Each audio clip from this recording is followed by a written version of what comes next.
ទៅអ្វីៗដែលបងធ្លាប់ប្រាប់ថាដើម្បីអូនដើម្បីអនាគតយើងដើម្បីវិក្រមតែជាលេខដោះសារដើម្បីបិទបាំងកំហុសរបស់បងតែប៉ុណ្ណោះគុំគិតថាអូននៅល្ងងជឿសំដីបងទៀតឲ្យសោះ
អូនសាវ៉ា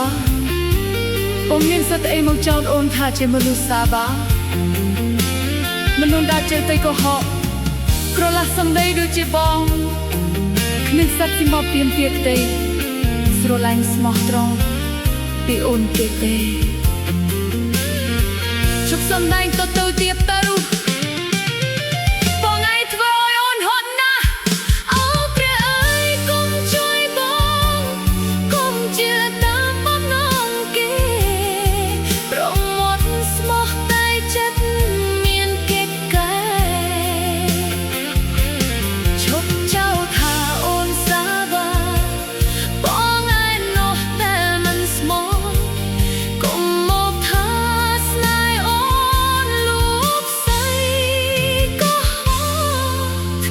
ក្រោយអូនលែងខ្វាយខ្វល់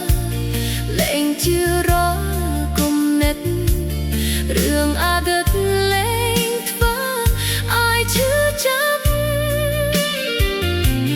បេះដូងអូនលែងត្រូវការបងត្រឡប់មើលវិញយើងលែងមានវាសនាជាថ្មី